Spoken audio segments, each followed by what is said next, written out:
Case के सिलसिले में है जो कि 9 मार्च को हुआ था। सलाथिया चौक पे ये इंसिडेंट हुआ था जिसमें 17 लोग इंजर्ड हुए थे और एक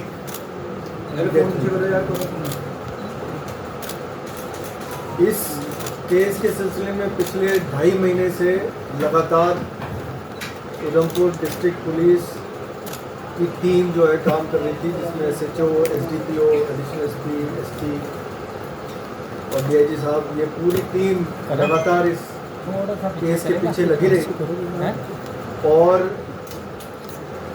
इसके बाद आखिरकार में ये हमें कामयाबी मिली, जिसमें सबसे पहले हमने मोहम्मद रमज़ान जो कि नील का रहने वाला है, नील बनिहाल का रहने वाला है, उसको गिरफ्तार किया।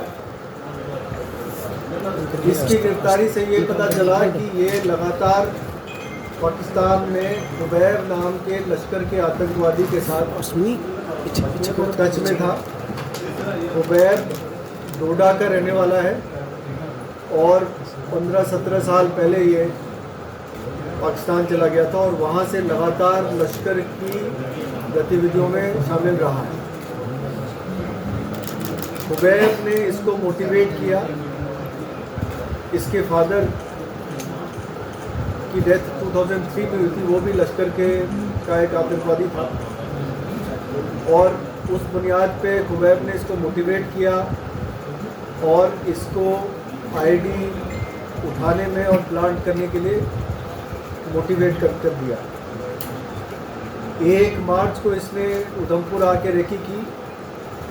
इसको रिकनेसेंस वाली जगह का अंदाज़ा खुबैब ने दिया था कहाँ पे करना है और उस रेकी करने के बाद 9 तारीख को इसने यहाँ आके एक स्पेसिफाइड लोकेशन जो कब्रिस्तान के पास था वहाँ पे खुबैब के कहने पे ID उठाई, उसको एक्टिवेट किया और 10 से 12 मिनट का टाइम था जो इस ID पे लगा था।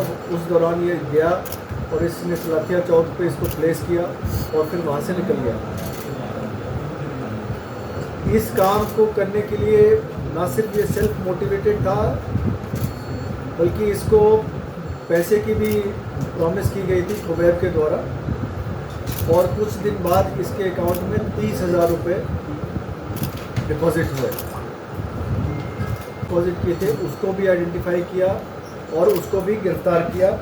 इसका नाम है खुर्शीद अहमद, ये देसा का रहने वाला है, देसा डोडा का, और इसने भी ये माना है कि खुबैब नाम के ही लश्कर के आतंकवादी ने इसको पैसे देने के लिए कहा था।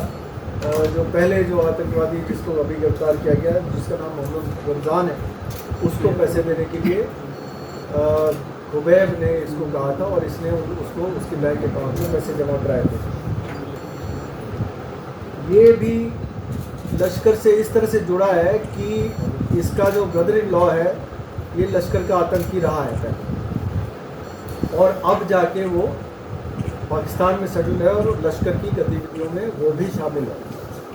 इसके ब्रदर इन लॉ का नाम है बिलाल अहमद और ये तकरीबन 2002 में यहाँ से एक्सफिल्ट्रेट करके पाकिस्तान गया था और वहाँ से तब से लश्कर से जुड़ा रहा है।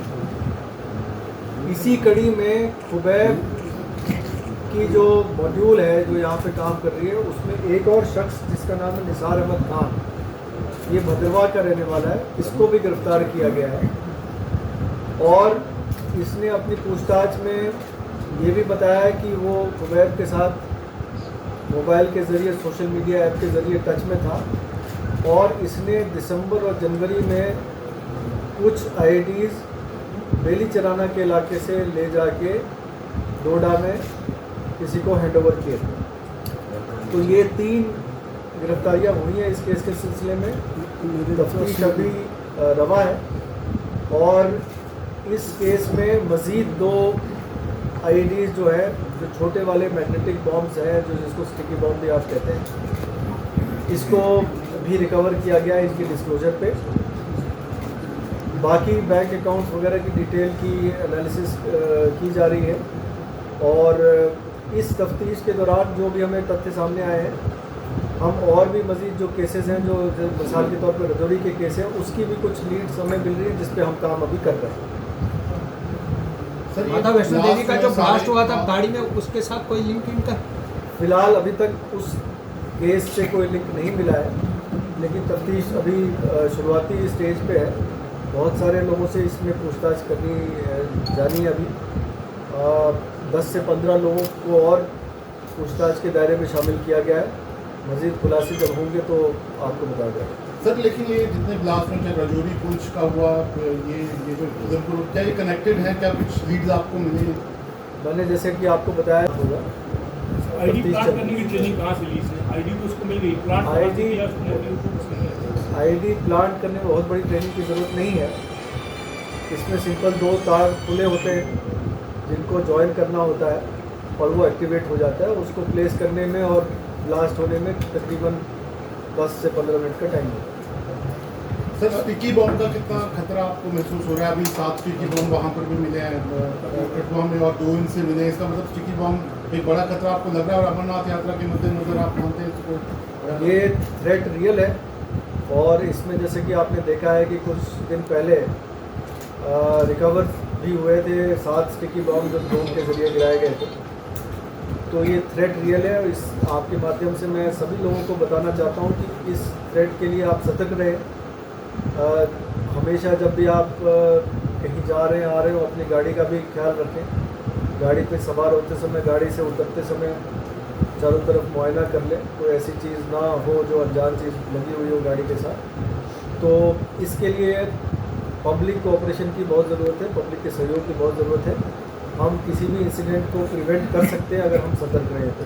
सर कल आर्मी ने स्टेटमेंट दी थी एंड दे हैव सेड कि दे हैव एप्रीहेंशंस कि उधमपुर में कोई मैसेकर या सिविलियन टारगेट किए जाएंगे, that's why they have blocked the road. ऐसा कुछ सबूत है कि उधमपुर में सिविलियंस को टारगेट किया जा सकता है? ऐसी कोई अभी भी आ रहा।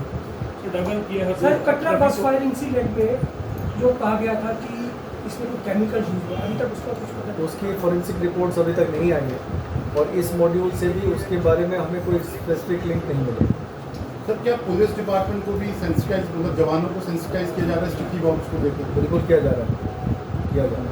सर अमरनाथ यात्रा है और कितना चैलेंजिंग है आने वाले समय में? 30 जून से यात्रा शुरू हो रही है, आप किस तरह से देखते हैं? क्योंकि स्टिकी बम मिलना और इस तरह की गतिविधियां तेज होना,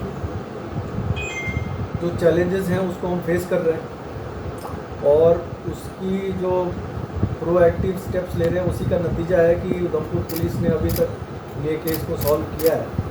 हमने कोई भी दिन रात ऐसा टाइम नहीं छोड़ा जिसमें कि हम मेहनत ना कर रहे हो किसी पर्टिकुलर केस को सॉल्व करने के लिए। चैलेंजेस हैं लेकिन हम पूरी तरह से सतर्क हैं। हम किसी भी अप्रिय घटना को रोकने में कामयाब रहेंगे, ये हमारी हम सर आपको लगता है जम्मू में भी हाइब्रिड मिलिटेंट्स का कोई खतरा हो सकता है जम्मू डिवीजन में? ऐसा कुछ स्पेसिफिक इंसिडेंट सामने नहीं आया है, लेकिन आप ये जैसे इस बार मैंने बताया कि लश्कर, अगर आप देखेंगे कि ये तीनों लोग जो गिरफ्तार हुए हैं ये लश्कर से कहीं ना कहीं किसी न किसी तरीके से जुड़े रहे हैं और